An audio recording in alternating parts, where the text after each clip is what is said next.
सामान्य तौर पर योगा पोस्चर्स या आसन केवल उचित शिक्षक की सलाह पर ही किए जाने चाहिए। फर्श पर एक कंबल या चटाई या योगा मैट बिछाएं और इन सरल लेकिन प्रभावी आसनों का अभ्यास करें।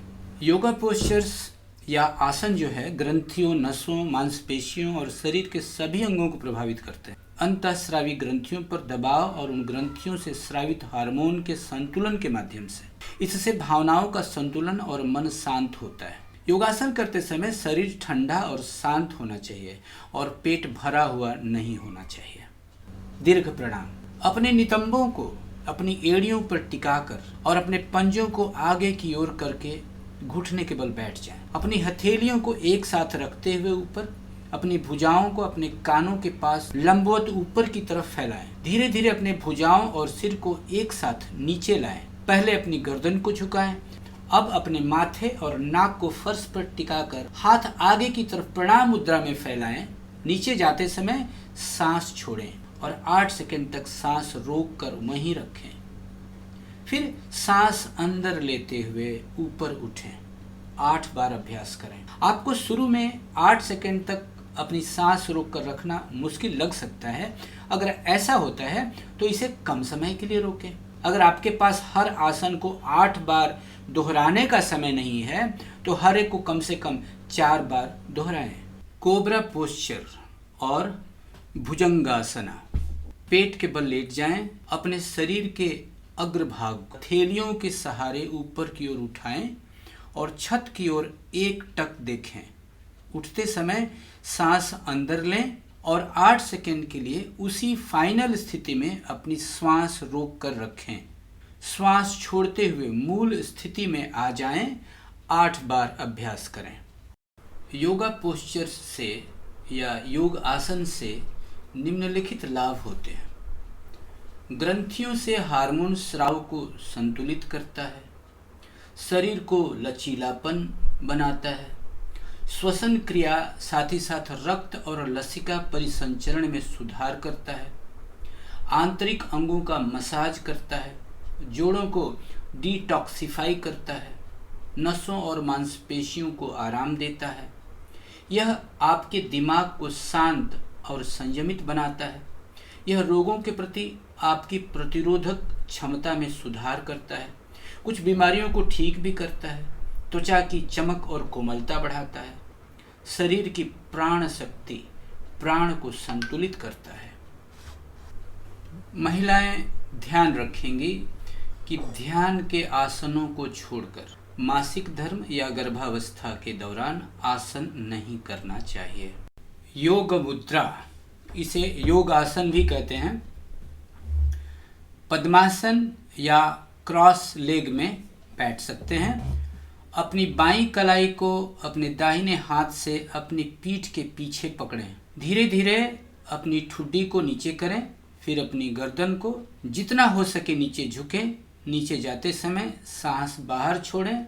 अंत में कोशिश करेंगे कि माथा जमीन को टच करेगा। अपनी सांस रोककर 8 सेकंड तक वहीं रहें। फिर सांस अंदर लेते हुए ऊपर उठें। 8 बार अभ्यास करें।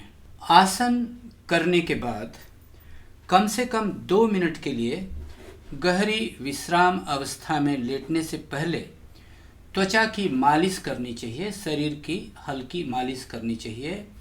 त्वचा की मालिश से त्वचा की सतह पर प्राकृतिक रूप से स्रावित होने वाले वसामय तेलों के अवशोषण में मदद मिलती है।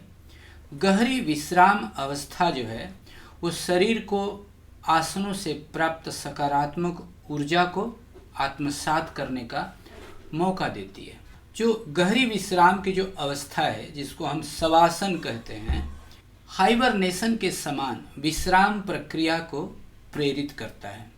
शवासन जो है तनाव से राहत देता है, रक्तचाप को कम करता है, नसों और मांसपेशियों को आराम देता है और नींद की ज़रूरत को भी कम करता है। 5 से 10 मिनट की गहरी विश्राम अवस्था यानी कि शवासन लगभग 1 घंटे की नींद के बराबर होती है अगर इसे ठीक से किया जाए। यह हार्ट को मजबूत बनाता है आसन के लिए इस्तेमाल किए जाने वाले अपने कंबल, चटाई या योगा मैट का इस्तेमाल करते हुए अपनी पीठ के बल लेटें और अपनी भुजाओं को बगल में रखें। सुनिश्चित करें कि आपकी श्वास शांत और आराम से चल रही है।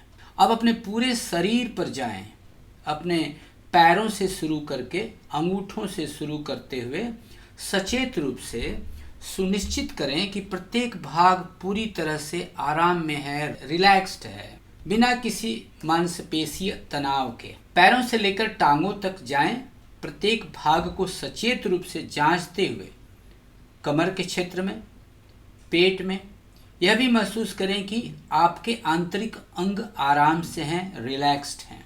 छाती और कंधों में, उंगलियों और हाथों से लेकर बाजुओं तक, फिर गर्दन और चेहरे तक, आंखों सहित चेहरे की मांसपेशियों को आराम देते हुए, और अंत में सिर के ऊपर तक यह महसूस करते हुए कि आपका मस्तिष्क भी आराम में है, रिलैक्स्ड है। Your brain is also relaxed.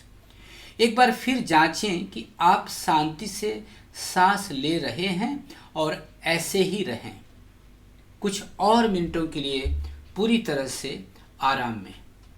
गहरा विश्राम जो है, गहरा विश्राम उन लोगों के लिए विशेष रूप से महत्वपूर्ण है जो बहुत अधिक मानसिक काम करते हैं, जो मेंटल वर्क ज़्यादा करते हैं, जो वाइट कॉलर जॉब जिसको हम कहते हैं। आप इसे पूरे दिन में जितनी बार चाहें कर सकते हैं।